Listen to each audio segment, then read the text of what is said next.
gente hoje aqui no programa Conexão. E, Fio, já tem abraço pra você aqui, viu? E ele vem, cara, de um lugar que você, eu acho que gosta mais ou menos, assim, pouco. Vamos ver aqui, ó. Vem lá do Rio de Janeiro. Opa! Ela manda o seguinte, manda um abraço carioca para o Felipe, beleza? Abraço carioca com Fio mesmo. Olha só, quantos anos já que você morou lá, Fio? Ah, morei a vida toda. Tô aqui há 7 anos, né? A vida inteira lá, Rio e Niterói, Rio e Niterói. Maravilha. E, doutora, tem uma pergunta aqui que ela vem lá da Bahia. É do Rafael Teixeira. Ele pergunta o seguinte: boa noite, quando não há juiz no município, o que fazer e a quem recorrer? Ele fala que na cidade dele faz mais ou menos 10 meses, já que não tem um juiz, né? Como que ele... A gente sabe, né? Quando no poder legislativo, executivo, a gente tem os lugares que a gente sabe que a gente pode recorrer ali na prefeitura ou perto ali. Mas nesse caso aqui, como que ele vai recorrer? A quem ele pode recorrer? Então, na verdade, é assim, não precisa ter necessariamente naquele determinado município, certo? Um juiz ou um fórum, certo? Porque a justiça, o judiciário, ele é dividido por comarcas, inclusive de atuação, certo? Que a gente teria competência para poder atuar. Então, especificamente, se não houver naquele município um juiz, né? Que seja do jeito que ele está falando, então ele tem que recorrer, assim, ao mais próximo que abranja a comarca da região dele. Então, essa cidade, esse município vai estar inserido dentro de uma comarca, outra de atuação, certo? Agora, se ele está falando que talvez não tenha um juiz há 10 meses, certo? Isso daí deve ser por causa... de não ter, o cargo deve estar vago e tudo mais. Mas aí, obviamente, que tem que ter um responsável que vai ser designado um juiz para cobrir essa pessoa, esse juiz aí, não, enquanto ele não estiver lá. Ok. Certo? Mas ele tem sempre alguém para ele poder recorrer, né? Com certeza absoluta. E tem perguntas dos nossos internautas. Quem está conectado com a gente agora é a Rebeca. Boa noite, Rebeca. Tudo bem com você? Oi, boa noite. Tudo bem? Rebeca, 2014, ano de eleição, você está se preparando bem, pesquisando seus candidatos, como é que você está fazendo? Estou me preparando, na verdade eu gosto muito da relação ciências políticas e direito, né? Então estou me preparando para esse momento de votação, mas lembrando que o voto é um momento na democracia, né? Eu acho que, como foi falado aí ao longo do programa, a gente tem que estar a todo momento conhecendo e sabendo o que acontece na vida política do nosso país. E eu acho que conhecer os 3 poderes é um início de uma atuação política e responsável da nossa parte enquanto cidadãos, né? Com certeza. E você tem uma pergunta aqui para a juíza Sandra, que está conosco essa noite, Rebeca? Então, eu acho assim que o judiciário ele está inserido entre vários atores institucionais do sistema de justiça. E o que eu mais vejo é um certo medo, um temor assim até reverencial de nós como cidadãos, das pessoas assim, de encarar o judiciário como um braço do Estado que auxilia na transformação social. Então, a minha pergunta vem no sentido de quais são as ações ou as formas de tornar o judiciário mais democrático, desde a atuação dela como juíza e até pensando em outros atores como a Defensoria Pública, que não faz parte do judiciário, mas são auxiliares da justiça, né? O Ministério Público. Então, como dialogar de uma forma mais intensa e profunda com a população por meio do judiciário. Lembrando assim que a gente vê várias demandas como saúde, moradia, educação, que têm sido resolvidas no âmbito do judiciário, né? Então, esse diálogo, como estabelecer uma proximidade maior e efetiva entre a população e o judiciário. Doutora. Bom, eu sou juíza trabalhista, certo? Então, com relação à proximidade da sociedade, certo? Eu acho que nada, assim... É incontestável que a Justiça do Trabalho chega muito mais próximo da sociedade com relação a isso. E eu acho, assim, é menos burocrático e tudo mais. Mas eu acho que esse temor reverencial que ela está... Eu acho que não tem necessidade nenhuma, certo? Porque o juiz, principalmente o juiz de primeira instância, que seria, né, que você tem mais acesso, que a população, num primeiro momento, vai recorrer a ele, né? Pelo menos na minha área, o que a gente saiba, ele tem total acesso, certo? E realmente, que nem ela falou, com relação, não faz parte do judiciário, mas por isso que existe. Para os necessitados tem a defensoria pública, tem os advogados. Todas essas pessoas são os auxiliares do direito que vão, certo, interferir, dizer, né, levar esse cidadão mais próximo do judiciário, certo? Mas realmente, assim, na área trabalhista eu não tenho nem por que falar com relação a ter alguma dificuldade, certo? Porque nós somos sempre abertos a isso. Eu recebo advogados no meu gabinete, certo? E tento resolver da maior parte. E também nas audiências trabalhistas, né? Tem pessoas de todos os níveis, digamos assim, sociais, de classes, empregados, empregadores e tudo mais, e a gente procura chegar o mais próximo possível. Então, eu acho que ela não tem que se preocupar com isso, né? De ficar tão temerosa para chegar ao judiciário, porque o judiciário está aí justamente para atender a sociedade, né? Para servir a sociedade, e é isso que a gente faz. Tá ok, então. Rebeca, uma boa noite para você, viu? Um abraço para o pessoal de Jundiaí também. Um abraço para vocês, obrigada. Um abraço, tchau, tchau. Chapolin, os nossos internautas, como é que estão aí? Muita gente participando, o pessoal mesmo gosta do Felipe, viu? Toda vez que o Felipe vem aqui, bomba na internet. Olha só, tem um comentário aqui do Neude Ribeiro, ele pergunta qual é a música que você cantou, o título da primeira música.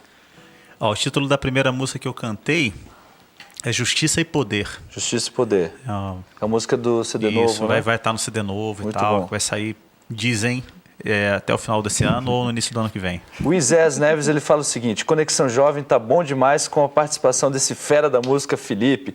Lu, manda um alô para nós aqui de, eu não sei se é Sumaré ou Sumaré.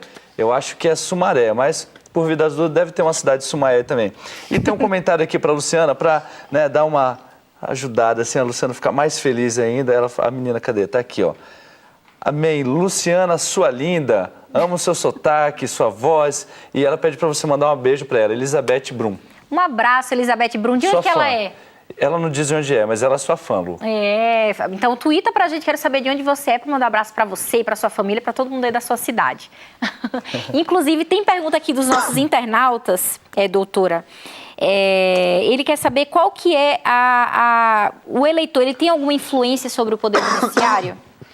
Não, foi um questionamento recorrente no nosso Twitter hoje à tarde. Entendi. Não, mas na verdade não. Diretamente no Poder Judiciário, não. Como eu tinha salientado o Felipe, na verdade tem nessa participação no outros poderes de quem a gente vai colocar para nos representar, né, nas eleições e tudo, vai pensar direitinho com relação a isso. Mas diretamente no Poder Judiciário, não. Uhum. Porque no Poder Judiciário, como eu já falei, são juízes, né, Faculdade de Direito, são concursados, submete essa prova e tudo mais, e depois ingressam no judiciário. E aí tem toda uma carreira pela frente e tudo mais. Mas o eleitor, não, diretamente, ele não influencia em não. Certo. Agora, Felipe, estamos em ano de eleição, né? Qual que é a importância, assim, nos outros programas que nós falamos sobre os outros dois poderes, né, o Legislativo e o Executivo, a gente bateu muito nessa tecla sobre a importância do jovem, pesquisar sobre o candidato, saber quais são os projetos, qual que é a importância de você saber a procedência, saber quais são as ideias, né, da pessoa que você quer eleger, né, e ser o seu representante nos poderes. Olha, a importância é fundamental porque veja bem, a gente tem que tentar, na medida do possível, educar o povo, educar as pessoas e até as pessoas à nossa volta, mais simples, que às vezes o Estado desampara na educação, né? Tentar educar essas pessoas no sentido de que o voto é uma coisa importantíssima para a construção de um país melhor, que é o que todos nós queremos, né? Às vezes a gente viaja para um outro país, viaja para uma outra situação que a gente vê uma condição de vida melhor e tal, e a gente não entende por que isso acontece. Porque lá existe também um certo grau de politização e de participação da população na vida pública dos seus candidatos, né, ou daqueles que eles elegem, né? Existe um grau de participação maior, né?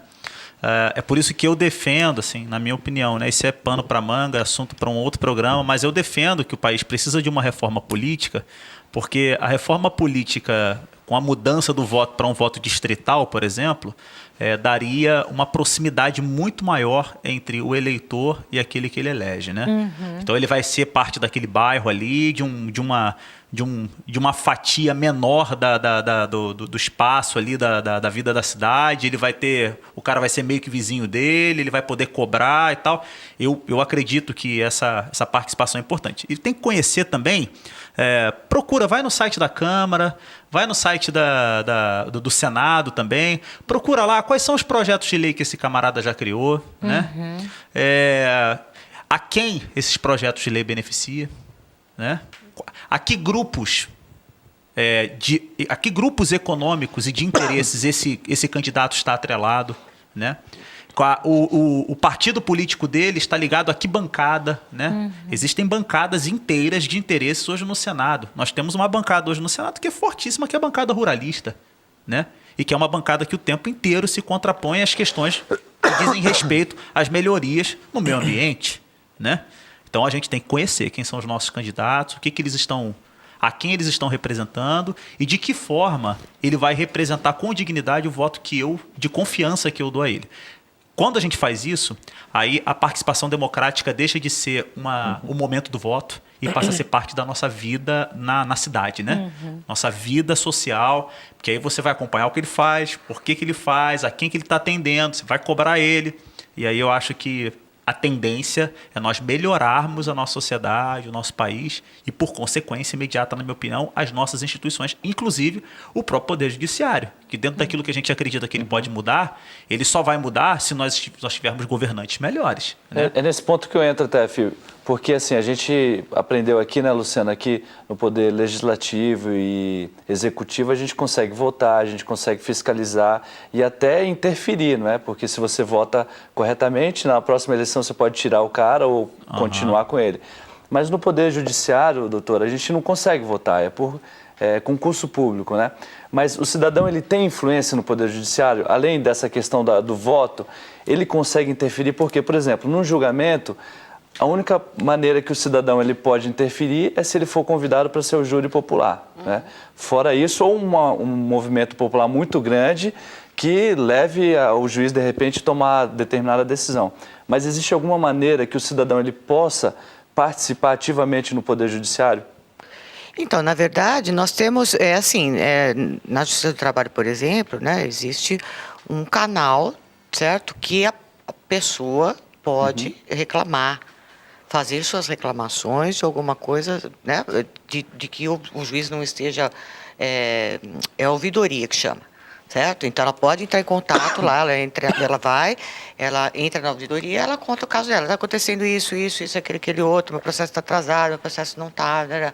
Então, nós, obviamente, assim, né? Somos independentes, mas tudo tem uma hierarquia. Então, eu tenho o corregedor acima de mim, nós temos o presidente do tribunal, entende? Então, vem lá para mim na caixinha, doutora Sandra, está acontecendo isso, aquele outro, esse cidadão aqui está preocupado porque o processo dele não veio, não foi, não andou, certo? Então, eu vou pegar, eu vou olhar, vou dar uma justificativa. Olha, não andou porque eu estou com dificuldade em funcionário, não andou porque realmente o senhor tem razão, aconteceu alguma coisa, não andou. Então, eu tenho como interferir nesse sentido, entendeu? O cidadão interferir nesse sentido. Aí sim, então a gente é vigiado, né? Tem como, né? Claro, com certeza absoluta. Por isso O cidadão, é importante ressaltar, porque fica parecendo aparentemente negativo a ideia de que o cidadão não interfere em quem vai ser juiz ou quem não vai ser juiz. Mas é um dado muito positivo, porque o juiz ele precisa de independência, ele não pode estar vinculado, né, a nenhuma questão política para poder decidir, né? Então, em outros países, os juízes eles vão por voto, como por exemplo nos Estados Unidos e tal, são cargos muito políticos, assim, e eu tenho um pouco de medo disso, né? Eu acho que dentro do nosso sistema, eu acho que nós estamos num bom caminho. Agora, o cidadão pode interferir se esse juiz ou se esse magistrado, não só magistrado, promotor público também, advogado, se eles praticarem injustiça. Porque, olha só, existem a OAB, por exemplo, se o advogado cometer alguma irregularidade, ou ele pode ser processado pela parte objetivamente por aquilo que ele é responsabilidade objetiva que chama, né? Não tem essa de a responsabilidade é dele. E os juízes também, eu me lembro que quando a gente trabalhava nessa área, né, e tal, eu me lembro que os juízes eles tinham muito receio das representações, né? Porque quando o juiz está, por exemplo, com 20 anos de carreira já e tal, ele é proeminente eminente na sua área, ele há uma chance muito grande dele ir desembargador, por exemplo. E o juiz que tem 2, 3, 4, 5 representações contra ele justificáveis, ele não sobe a desembargador, né? Então, há uma maneira também da sociedade tentar, na medida do possível, regular a atitude, por exemplo, do magistrado que ela entende que não foi justo com ela ou que cometeu algum desvio e tal. Então, acho que é importante falar isso. E é importante dizer que é justo, é razoável que o magistrado não seja eleito por voto. Não, independente disso. Independente. Exatamente. E isso está na Constituição, né? Exatamente. Por isso que a Constituição é que traça essas regras com relação, né, ao do Poder Executivo, Legislativo, Judiciário e tudo mais. Então, ele traçando essas regras justamente como nós somos cidadãos, independente de ser juiz ou esse, aquele outro, ou qualquer um, né, ou qualquer político, nós também estamos vinculados a como é que se fala? Temos que prestar conta para a sociedade em si, como cidadão, independente de qualquer coisa. Agora, há uma exceção, né? Que é o Supremo Tribunal Federal. O Supremo Tribunal Federal, ele é um cargo político, né? Ele é um cargo político. Eu sei que a gente vai tentar negar isso até o resto da vida e tudo. É porque a nomeação se dá pelo... Exatamente. Então, assim, mas embora ele seja um cargo político, nós vemos aí o que aconteceu no caso do mensalão, né? O governo que escolheu os que seriam parte ali do Supremo Tribunal Federal, que indicou, alguns que o próprio governo indicou, foram aqueles que atuaram contra o governo. Então, isso mostra que as nossas instituições, elas têm uma certa liberdade, embora em algumas situações os cargos sejam extremamente políticos e tal. Tá ok, estamos falando hoje aqui sobre o Poder Judiciário. Vamos para um rápido intervalo, o tema que tá ficando bom, viu? Fica aí que daqui a pouco estamos de volta, tem mais música com o Felipe Valente e o nosso tema de hoje. Até já.